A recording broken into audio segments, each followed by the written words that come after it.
Je te fais confiance parce que tu m'as aimé.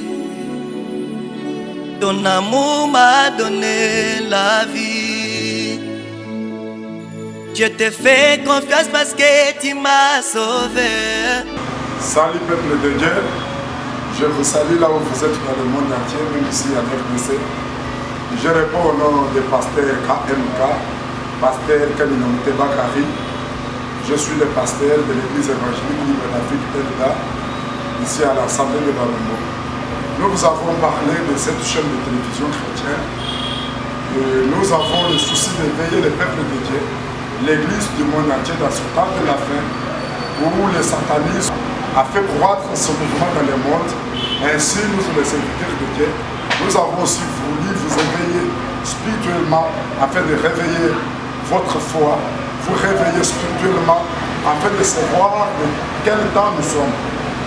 Je vous ai amené un thème qui est intitulé « Les profondeurs de Satan » afin que nous sachions comment Satan s'est caché, comment Satan s'est voilé dans l'église maintenant, afin que vous ayez une révélation et une éveil spirituel.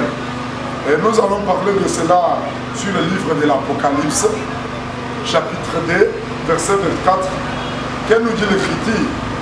À vous, à tous les autres de Thyatire, qui ne reçoivent pas cette doctrine et qui n'ont pas connu les profondeurs de Satan, comme il les appelle chez vous, je ne mets pas sur vous d'autres fardeaux. Seulement que ce que vous avez, retenez-le jusqu'à ce que je vienne. Là, je suis parti même jusqu'au verset 25. La Bible parle de l'église de Thyatire. C'est une église qui a existé, qui date du roi Akab en Israël, où sa femme Jézabel, une femme païenne, avait séduit le peuple de Dieu Israël à faire l'idolâtrie, à se détourner de l'éternel Dieu d'Israël et faire un demi-tour vers l'idolâtrie, vers les dieux étrangers.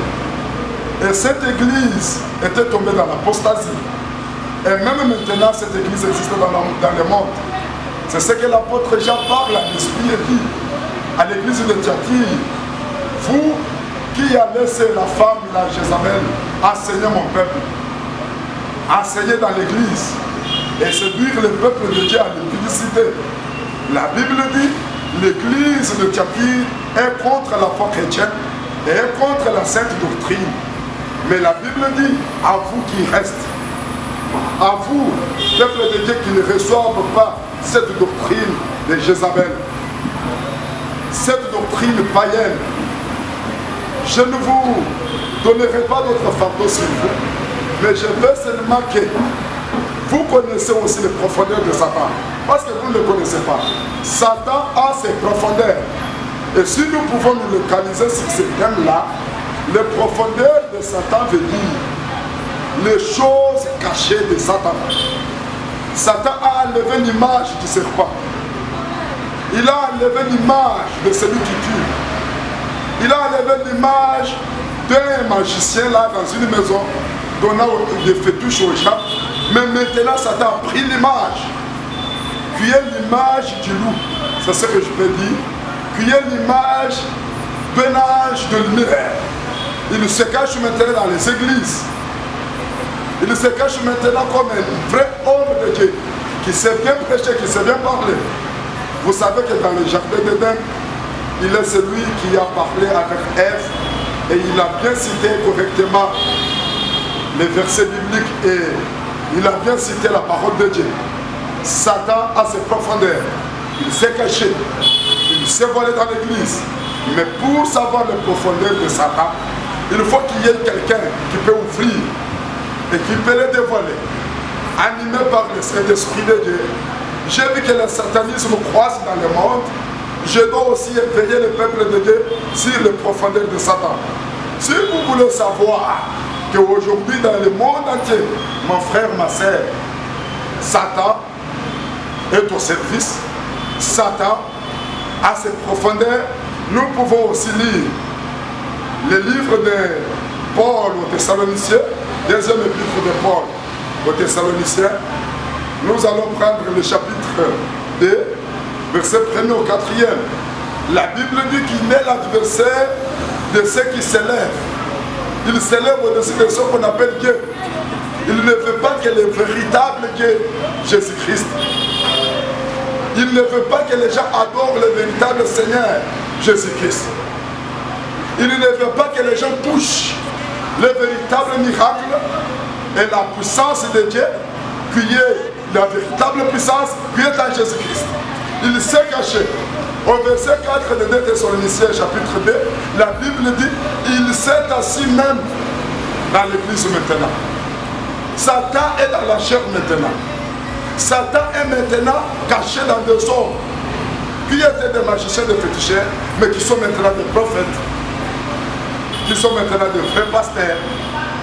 Ils sont des docteurs, des vrais pasteurs devant les hommes, dirais-je. Ils prêchent très bien, ils font des miracles, et comme votre foi maintenant est basée sur des miracles, et que tout le monde veut toujours toucher au miracle, les gens risquent de toucher le miracle de Janès et Jambres. Ces gens-là qui étaient des magiciens de Pharaon, qui faisaient aussi des miracles comme Moïse. Ils avaient des bâtons, les bâtons qui se transformaient en serpents, ils faisaient aussi des miracles. Aujourd'hui, il peut y avoir un pasteur qui fait des miracles. Il peut y avoir un prophète qui fait des miracles. Il peut y avoir un apôtre, un docteur qui fait des miracles. Mais il faut savoir, est-il réellement de Dieu? Ou bien c'est un Satan déguisé? Ou bien c'est un Satan assis dans le temple de Dieu? Parce que maintenant Satan est dans le temple. Là, moi je ne vous dis pas que mon Jésus ne fait pas de miracles. Même là où vous êtes, Jésus a la capacité de faire des miracles. Il peut te toucher, il peut te guérir, il peut te donner des solutions à des problèmes là où tu n'as pas de solution. Mais que votre foi ne soit pas fondée sur ces choses. Que votre foi soit fondée sur le véritable Jésus-Christ. C'est lui qui a pris votre place. C'est lui qui vous appelle à avoir une vie nouvelle. Cette vie nouvelle-là doit refléter Christ. Et si vous avez cette vie nouvelle, Christ et Jésus, les miracles, nous ne pouvons pas en parler dans l'église. Vous devez savoir, mes frères et sœurs, dans ces derniers temps, Satan s'est déguisé. Il a des profondeurs. Il s'est caché dans des églises. C'est pourquoi l'apôtre Paul dit aux Thessaloniciens, maintenant il est assis dans le temple. Vous voyez maintenant que tous les pasteurs, avant de commencer les cultes, diront Yesu Azaliawa, Jésus est ici présent. C'est la même chanson. Les pasteurs magiciens aussi en chantent. Je proclame Jésus. Les pasteurs magiciens aussi proclament Jésus. Mais mon Jésus sera différent. Parce que mon Jésus va agir par la parole qui a créé le ciel et la terre. Mon Jésus n'utilise pas l'eau. Mon Jésus n'est pas mélangé dans l'huile. Il a sa puissance authentique de la parole qui a créé le ciel et la terre. C'est pourquoi vous avez vu dans notre Bible, vous avez dit, au commencement était seulement la parole. La parole était avec Dieu. La parole était Dieu. Et cette parole a pris la chair. La parole, c'est Jésus. C'est Jésus qui sauve. C'est Jésus qui vous sanctifie. C'est Jésus qui délivre. Même quand je vous parle là, le démon de la maladie va te quitter au nom puissant de Jésus. Le problème que tu avais, tu sentiras la paix de Dieu reposer sur votre cœur dès que je parle là. Mais quand vous voyez un homme de Dieu qui se lève avec un Jésus mélangé à lui, un Jésus mélangé à l'eau, prenez cette eau. Alors que moi, ce matin, je vous donne que la parole, qui est Jésus-Christ de Nazareth. Dieu a dit la parole et le ciel a existé, mon frère. Dieu a dit la parole et la terre a existé, ma sœur. Il n'y a rien qui peut se faire sans la parole. La véritable parole, qui est Jésus-Christ de Nazareth. Satan, dans ses profondeurs, il prêche Jésus. Il parle de Dieu. Mais à côté, il doit y avoir quelque chose. Appelle-moi Le prophète dit, je vais te donner quelque chose que tu dois faire. Ma sœur achète l'huile, mon frère achète de l'eau, et quand tu mettras de l'eau sur ta tête, non. La parole elle-même nous suffit en toutes choses. Si nous écoutons très bien la Bible, mes frères et sœurs, là je voulais que nous lisions cela pour votre meilleure compréhension, afin que vous soyez vraiment épanouis dans la Bible. Écoutons ce que la Bible dit au deuxième épître de Paul aux Corinthiens, chapitre 11. Là, je vais vous le parler. Verset 13 au verset 15. La Bible dit, ces hommes-là sont des faux apôtres. Il y en a des faux apôtres. Je n'attaque personne, mais je vous le confirme qu'il y en a des faux apôtres.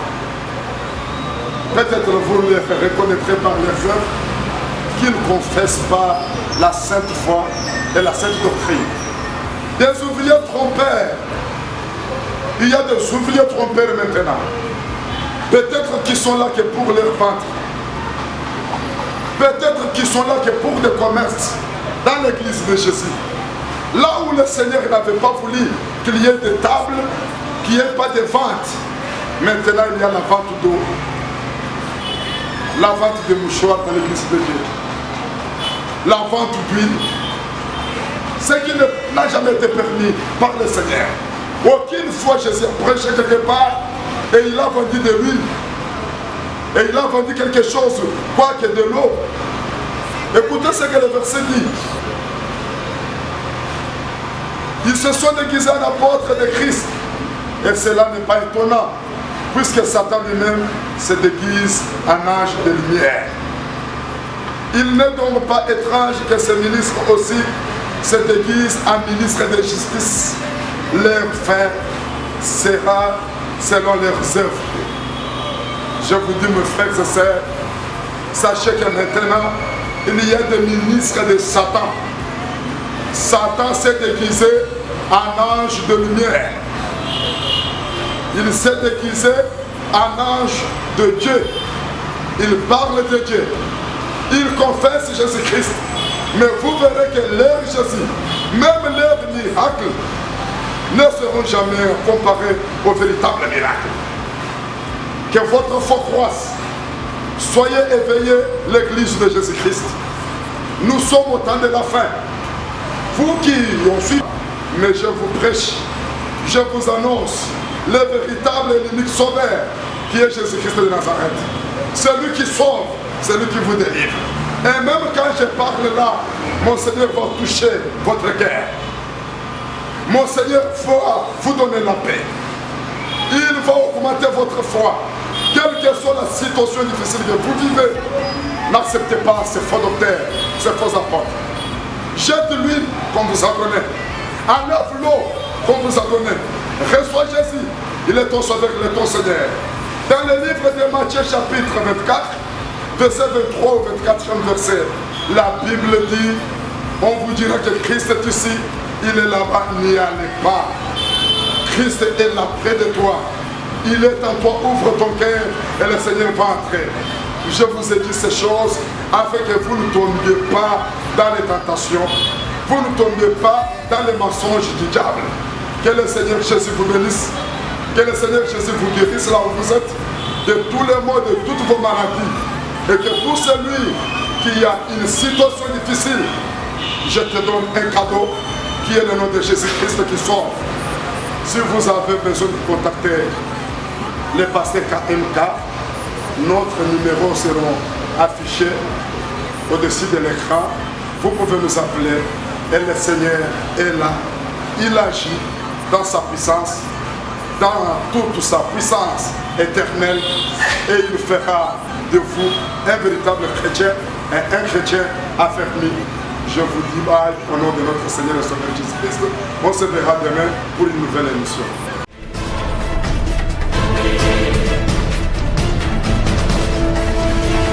Que nous relâchons un prisonnier. Que voulez-vous maintenant? Que je vous relâche Jésus de Nazareth. Au commencement était la parole, et la parole était avec Dieu, et la parole était Dieu.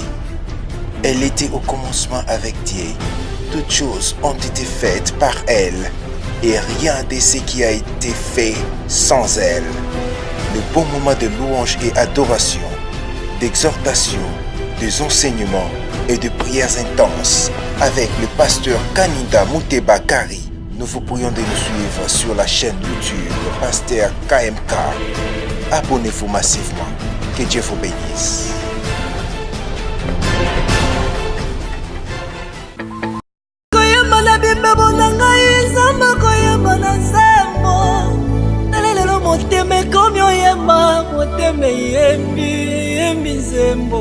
Ata soki motema elembi koyemba ata monoko kosala ta